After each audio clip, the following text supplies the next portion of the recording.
Hari ini kita masuk ke topik baru ya, tentang sensor temperatur. Sensor temperatur sesuai namanya. Jadi sensor yang kita bahas ini adalah sensor yang digunakan untuk mendeteksi temperatur.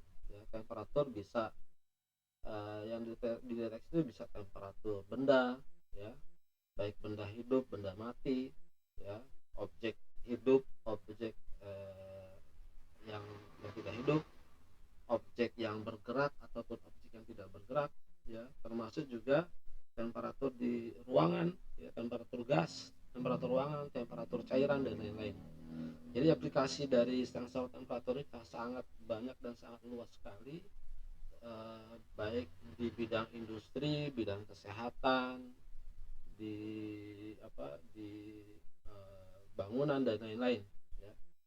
Orang termasuk juga di otomotif, kita akan temukan sensor temperatur di otomotif, ya. Kemudian di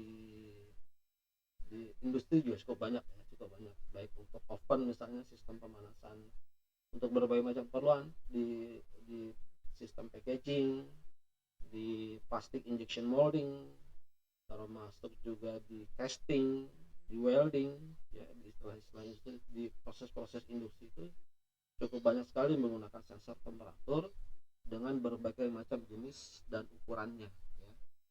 Karena nanti kalau kita bicara sensor temperatur, eh, lebih bervariasi dibandingkan dengan sensor cahaya, ya. Variasi lebih banyak karena nanti ada untuk temperatur rendah, ada untuk temperatur biasa, ada untuk temperatur tinggi, ada untuk yang aplikasi macam-macam, ya, ada untuk manusia beda lagi, ya, sensor temperaturnya. Oke, kita akan lanjut ke slide berikutnya.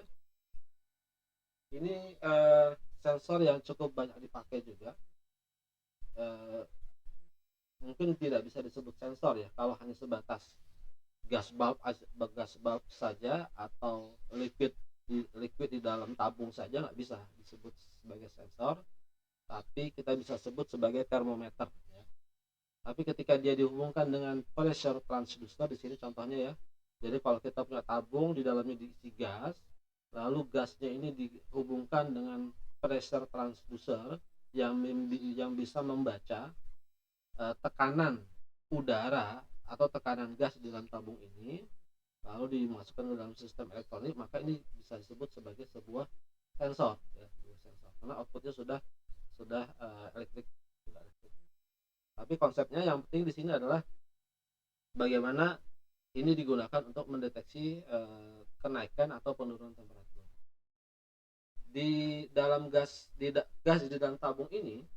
Kalau kita lihat secara mikroskopis, dia kan terdiri dari partikel-partikel, ya, apapun gasnya, apakah oksigen, nitrogen, dan lain-lain.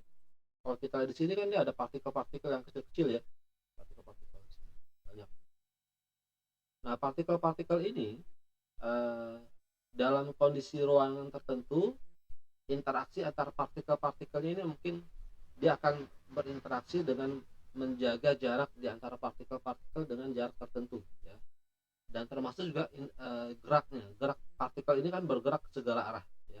Jadi kalau kita bicara gas, dia akan bergerak ke segala arah. Nah, tergantung ada gaya atau tidak dari luar, ya. Kalau dia beratnya lebih sama, misalnya gas ini secara umum lebih ringan daripada udara di luar, maka dia akan tersebar kemana-mana, ya, terdistribusi kemana-mana.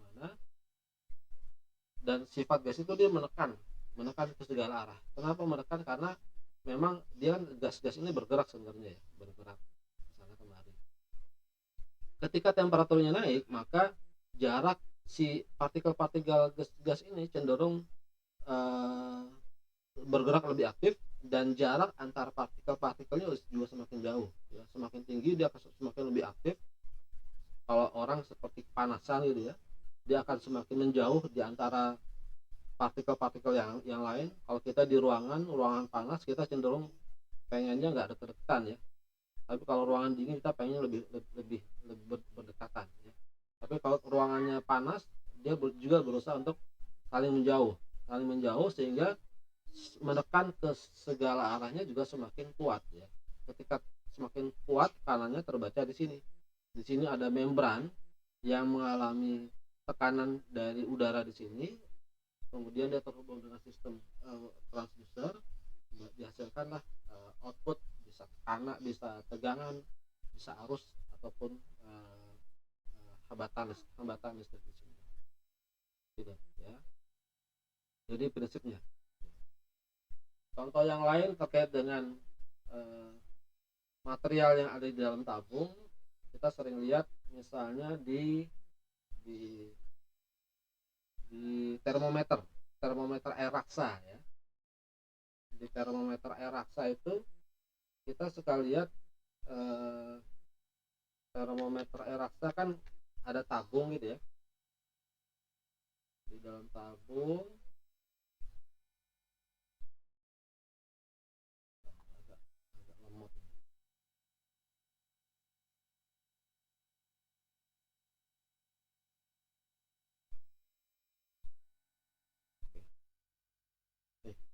Ini contoh termometer yang kita sering lihat ya.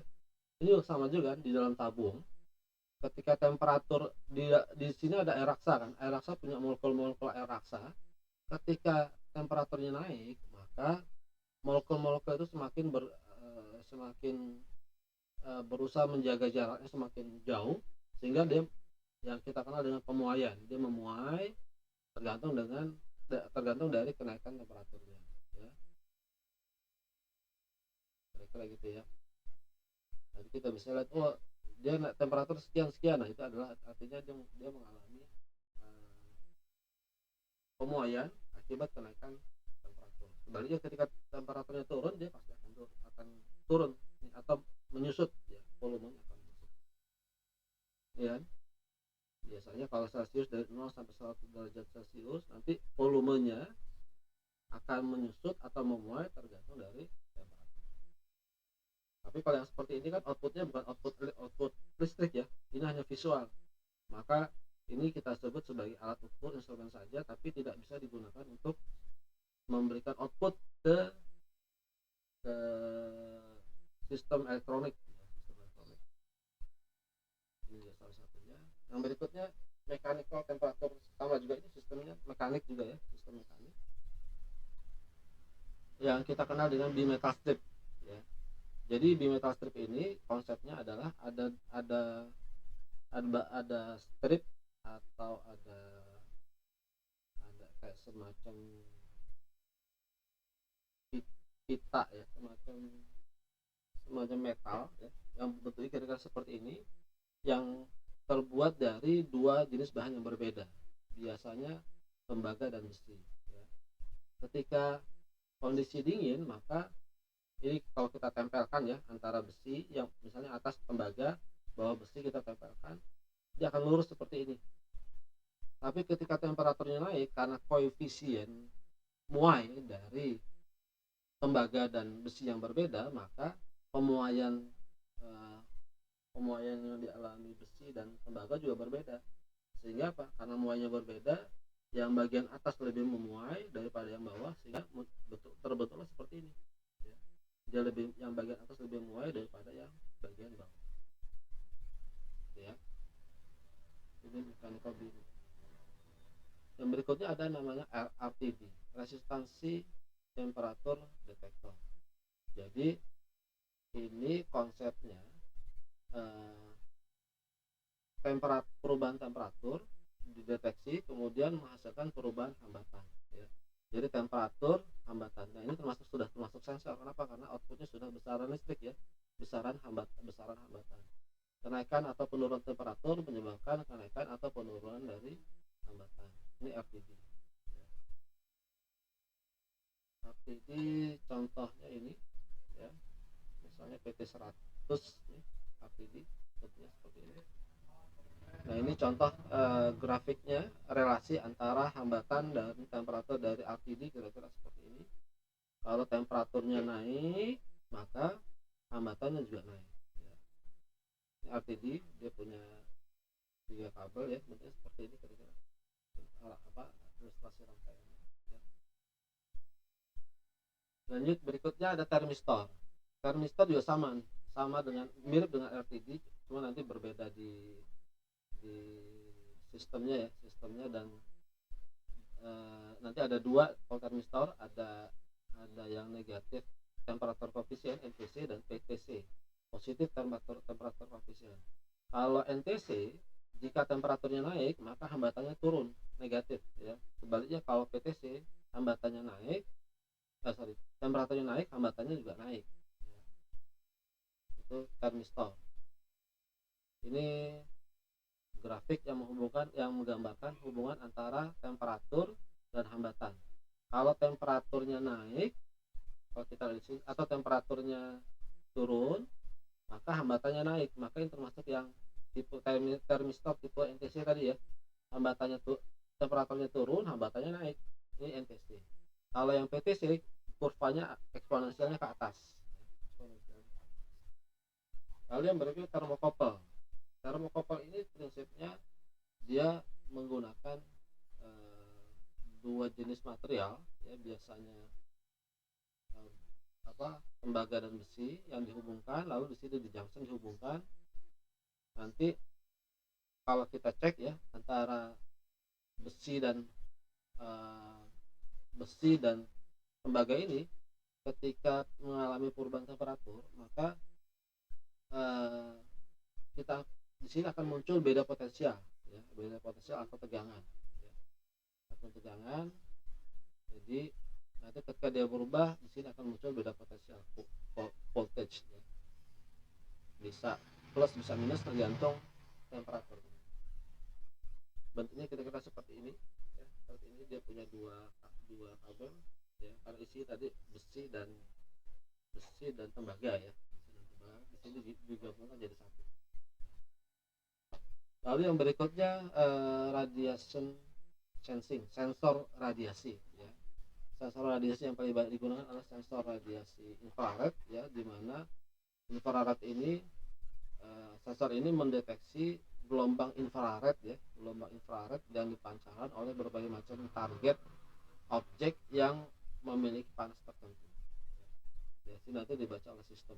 Ini seperti yang kita lihat di sini nih. Ini contoh sensor infrared ya, baik untuk deteksi orang ya, manusia, atau deteksi, ini biasa digunakan untuk mesin nih, untuk deteksi seberapa panas mesinnya ya, kayak ini radiasi. Karena kalau pakai ada beberapa temperatur ya nggak mungkin konteks secara langsung sensornya dihubungkan ya, karena bisa meleleh. Misalnya nggak ada sensor yang misalnya untuk sensor temperatur di atas 1000 ya, memang sistem yang paling tepat biasanya pakai radiasi, nggak mungkin pakai sensor termokopolnya bisa meleleh misalnya, atau bisa rusak. Jadi termokopol, PTCRT, termistor dan lain-lain tadi itu biasanya untuk temperatur, bukan untuk temperatur tinggi. Temperatur tinggi secara umum biasanya pakainya yang sistem radiasi. Selain itu juga infrared ini bisa juga di sini seperti ini ya. Ini banyak digunakan untuk motion detector system, mendeteksi ada tidaknya orang atau makhluk hidup yang berada dalam satu ruangan. Ini komparasi dari beberapa jenis sensor temperatur termokopol ya, ada RTD, ada termistor seperti ini. Kalau RTD relatif lebih stabil, lebih akurat, lebih linear daripada termokopol ya. Kalau termistor nih lebih cepat responnya ya, output. Kemudian buat kekurangannya ini limited temperature range-nya beda-beda, range-nya lebih terbatas ya. Jadi sensor ini salah satu yang jadi pertimbangan orang harus pakai RTD, termokopol dan lain-lain adalah range-nya. Dia mau dipakai di aplikasi temperatur dengan range dari berapa derajat Celcius sampai berapa derajat Celcius, karena masing-masing sensor ini nanti punya range ya, input range. Saat kita belajar di awal pertemuan sensor pertama beberapa waktu lalu, kita sudah bahas ya, ada spesifikasi dari sensor yang kita pelajari. Kita nanti mau pakai sensornya di area apa, di temperatur dari range berapa derajat Celcius sampai berapa derajat Celcius. apakah di air, di gas, atau di benda padat. Ini harus diperhatikan. Ini salah satu temperatur controller yang biasa dipakai di berbagai macam industri. Ini contohnya mereknya Omron, ini tipenya ya. Di temperatur controller yang kita kendalikan adalah temperaturnya. Biasanya ada satu parameter yang kita lihat di sini, kita setting, lalu ada parameter yang kita pantau. Ini yang bawah SP ini adalah set value. Set value artinya target temperatur yang kita inginkan berapa, 30 misalnya, 30 derajat Celcius, tergantung nanti ini juga bisa kita pilih mau Celcius atau Kelvin atau Reaumur. Yang atas PP itu adalah present value, artinya temperatur saat ini yang dibaca oleh sensor berapa. Kalau seperti ini artinya temperatur yang dibaca oleh sensor lebih rendah daripada target value atau set value-nya. Maka dengan sistem ini nanti sistemnya memerintahkan agar misalnya pemanas ya, heaternya on terus sampai nanti temperaturnya tercapai sesuai dengan set value, sehingga nanti PV-nya sama dengan SP sama-sama 30, baru si sensornya berhenti si termokouple-nya berhenti dipanaskan. Nanti karena berhenti dipanaskan, lama-lama kan terpengaruh oleh temperatur ruangan yang lebih rendah. Dari mungkin awal setelah sampai 30 dia masih naik sedikit, 31, 32, 33, mungkin sampai 36, lalu turun lagi, turun ketika 30 heaternya off. Ketika sudah dia akan si present value masih tetap naik terus, 31, 32 sampai 36 misalnya, lalu turun 36, 35, 34, 33, 32 dan seterusnya. Nanti di sekitar 30 atau 29 heaternya off, heaternya on lagi ya, tadinya off on lagi, sehingga temperaturnya yang tadi turun sampai ke 29 atau 28 naik lagi, 28, 29, 30 dan seterusnya, begitu seterusnya. Kalau kita gambarkan kira-kira nanti ini kondisinya beda-beda ya, tergantung dari sistem controller yang kita pakai. Kalau ini waktu, ini temperatur, ini set value, lalu saya pilih yang warna set value warna ini misalnya, ini set value,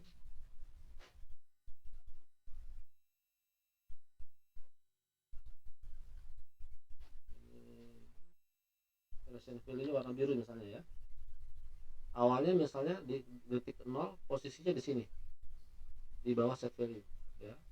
Lalu ketika kita on kan, heater on terus di sini. Ketika awalnya off, heaternya on gitu ya. Ini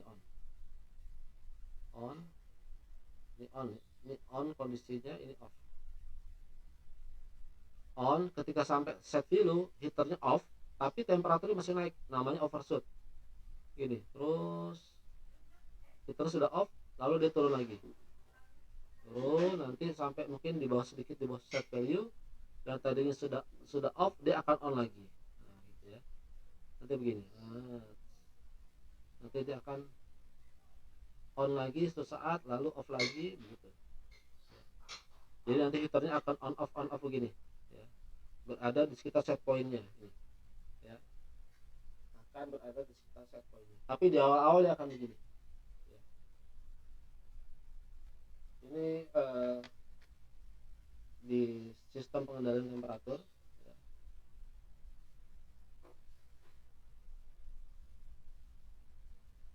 Set pointnya kalau tergantung macam-macam ini prosesnya ya. Ada yang mungkin 100, 120, 200 dan lain-lain, tergantung dari sistemnya. Ini nah, sistem controllernya juga macam-macam nih. Ada controller yang buat apa nih? Nanti inputnya mungkin RTD kah, mungkin thermocouple kah, atau yang lain-lain ya. Jadi kita harus lihat speknya. Ini contoh wiringnya, contoh ilustrasi wiringnya kira-kira. Kalau di sini ada heater, ini kita anggap heater ya. Di sini contohnya misal pakai apa? Pakai solder dihubungkan ke sini.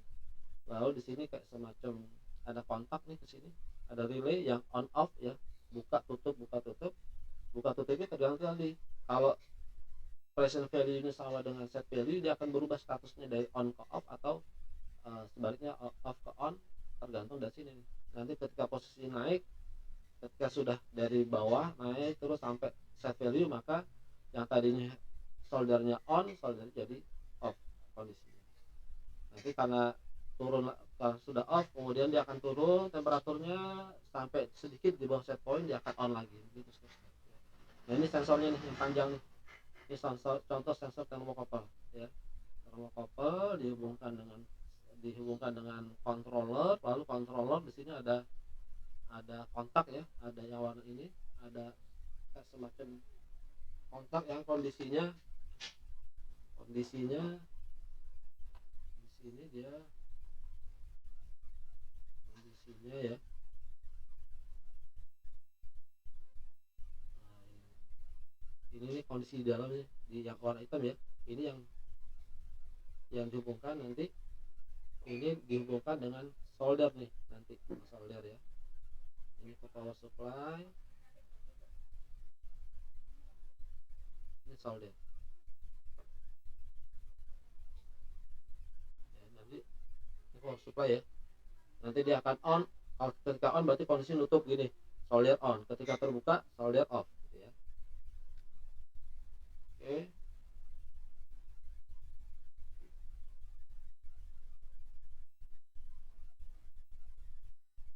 kita lihat contoh aplikasi lain ya, dari sensor temperatur nih.